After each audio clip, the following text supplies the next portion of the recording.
আজকে রান্না করব লতি দিয়ে চিংড়ি মাছ, তাই চলে আসলাম লতিগুলা নিয়ে। এগুলা কিন্তু কিনা লতি না, দেখতে কিনার মতো হলেও এগুলো আমাদের ক্ষেতের। আমার হাজবেন্ড সুন্দর করে গুছাইয়া দেয়া তারপরে নিয়ে আসছে ক্ষেত থেকে। আর অনেকগুলাই উঠাইছে দোকানে দিয়ে, আমাদের জন্য এক মোটা রেখে গেছে। আর আমি ওইভাবেই আপনাদের জন্য ভিডিও করে নিয়ে আসছি। আর লতিগুলো এত ফ্রেশ, কাটতে একদম সহজ সোজা, সাদা সাদা লতি। আসসালামু আলাইকুম, কোহিনুর মিনি কিচেন অ্যান্ড ব্লগে সবাই কেমন আছেন? অবশ্যই আল্লাহর রহমতে ভালো আছেন, আমিও ভালো আছি। তো দেখেন এইগুলা সাগরের চিংড়ি। এই চিংড়ি যতটা দেখতে সুন্দর অত মজা লাগে না, সবসময় দেশি চিংড়িটাই মজা লাগে। যাই হোক, যেটা পাই সেটাই খেতে হয়। এখন মাছগুলো আমি সুন্দর করে কেটে নিব। আর সবগুলো মাছ রানবো না, অল্প অল্প করে রান্না করব। কেটে ধুয়ে সুন্দর করে ফ্রিজে রাখবো, রান্নার সময় বেছে নিব। আর লতিগুলাও দেখেন কি সুন্দর, নিজেদের সার দেওয়া না, বিষ দেওয়া না, একদম ফ্রেশ, কোনো মেডিসিন না এগুলাতে। এগুলো হালকা গরম পানিতে একটা বলক দিয়ে তারপরে পানি ঝরিয়ে সরিষার তেলে হালকা করে ভেজে নিব। যেহেতু বৃষ্টির দিনের লতি একটু ভেজে নিলে ভালো লাগে। আমার হাজব্যান্ডের আবার গলা চুলকানোর স্বভাব বেশি, সেই জন্য যদি চুলকায় খাবে না। আর দিয়ে দিলাম সরিষার তেল। লতিটা নামাইয়া এখন পেঁয়াজ কাঁচামরিচ কুচি দিয়ে এখন এগুলো আমি সুন্দর করে ভেজে নিব। আর আমার গলার বয়সটা এখনও ঠিক হয় না, ঠিকঠাক কথা বলতে পারি না, অনেক কষ্ট হয়। তারপরেও ভিডিওতে বয়স দিই। মরিচ পেঁয়াজ হালকা ভেজে দিয়ে দিলাম কিছুটা চিংড়ি মাছ। অল্প একটু লতি রান্না করব, মাছটাও আমি অল্প দিয়েছি। আর চিংড়ি মাছটা কিন্তু অল্প দিলেও মজা হয়, জানেন সবাই। চিংড়ি মাছটা ভেজে দিয়ে দিলাম অল্প একটু পানিটা দিয়ে এখন গুঁড়া মশলা, বাটা মশলা যা দিই সব অ্যাড করো। দিয়ে দিলাম লবণ, স্বাদ মতো লবণ।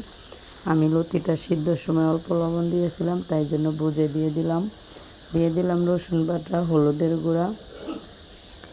এখানে আমি হলুদের গুঁড়া, রসুন বাটা দিয়ে দিচ্ছি। আমি গুঁড়া মরিচটা দিব না, আমি বোম্বাই মরিচ দিব। আর আপনার কাঁচামরিচ কুচি দিয়েছি। হলুদটা মনে হয় কম হয়েছে, তাই জন্য আমি আরেকটু হলুদ দিয়ে সুন্দর করে নেড়ে চেড়ে দিলাম। মশলাটা কষানো হয়ে গেছে, চিংড়ি মাছটা উপরে তেল ভেসে উঠছে। তারপরেও মনে হচ্ছে যে আর একটু ঢেকে একটু কষিয়ে নেই। তারপরে ঢাকনাটা দিয়ে আমি আর 1-2 মিনিটের মতন কষিয়ে নিলাম। এখন একটু ভাজা ভাজা হয়েছে চিংড়ি মাছগুলা। এটা দিয়েও কিন্তু ভাত খাওয়া যাবে, খেতে কিন্তু মজা হয় চিংড়ি মাছ এভাবে ভুনা করলেও। মাঝে মাঝে আমরা খাই, যাই হোক সবগুলা ভিডিও করা হয় না।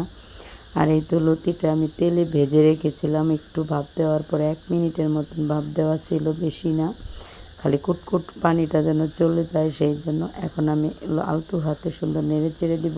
আর লতিটা কিন্তু গলে যাবে না, সিদ্ধ হয়নি। তারপরেও আমি চেষ্টা করতেছি আস্তে আস্তে রান্না করতে। বৃষ্টির দিন, আজকে গ্যাসের চুলায় রান্না করতেছি, আজকে বাহিরে যাওয়া হয়নি। এখন ঢাকনা দিয়ে রেখেছিলাম, চলে আসলাম 1-2 মিনিট পরে। এই তো দেখেন সুন্দর করে নেড়ে চেড়ে লতিটা আমি ভাজা ভাজা করে একটু কষিয়ে নেব তেল মশলার মধ্যে, এতে লতিটা খেতে মজা লাগে। আর চিংড়ি মাছ দিয়ে লতি রান্না এমনিতেও মজা লাগে।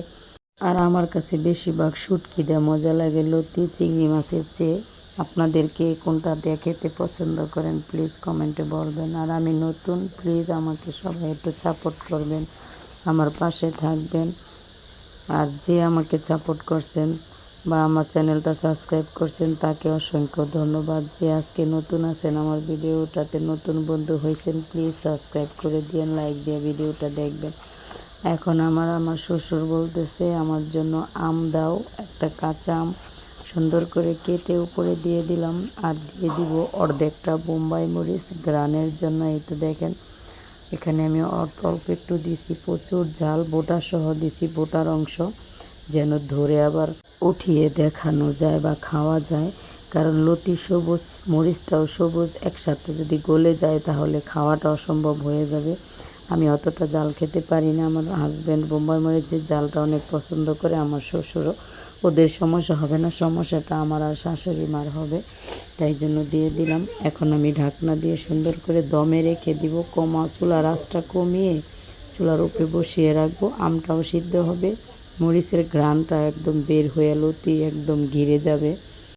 প্লিজ আপুরা, আমার ভিডিওর যদি কোনো অংশ, কোনো দিক একটু হলেও আপনাদের মনে জায়গা করতে পারে, একটু হলেও ভালো লাগে, প্লিজ চ্যানেলটা সাবস্ক্রাইব করে পাশে থাকবেন, অল নোটিফিকেশনে ক্লিক করে দিবেন। আত্মীয় স্বজন বন্ধু বান্ধবের কাছে প্লিজ একটু শেয়ার করে দিবেন। একটু সাপোর্টই তো চাই আপনাদের কাছে, বলেন। সাপোর্টটা তো হাত দিয়ে করা যায়, একটু প্লিজ। কেউ কাছে তো কেউ কিন্তু টাকা পয়সা চায় না, সাপোর্ট দিয়ে ভালোবাসা দিয়ে পাশে থাকবেন, ফ্যামিলির একজন হয়ে যাবেন, একে অপরের সাপোর্ট করব, এটাই তো নিয়ম। এইসব প্ল্যাটফর্মে কাজ করতে হলে সবাই সবার পাশে থাকতে হয়, যারা ইউটিউবার। আর যারা নন ইউটিউবার তাদেরকে তো অনেক অনেক ভালোবাসা, কারণ তারা আমাদের ভিডিও দেখে লাইক কমেন্ট শেয়ার করে। এই তো আমার তরকারির ফাইনাল লুক, কমেন্টে বলবেন প্লিজ তরকারিটা কেমন হয়েছে। সত্যি খেতে কিন্তু অসম্ভব মজা ছিল। আমটা টক না, মিষ্টি মিষ্টি, তরকারি টক হয় নাই, কিন্তু আমটা মেখে খেতে ভাতের সাথে খুবই মজা। আজকে এই পর্যন্তই, দেখা হবে পরের ভিডিওতে। আল্লাহ হাফেজ।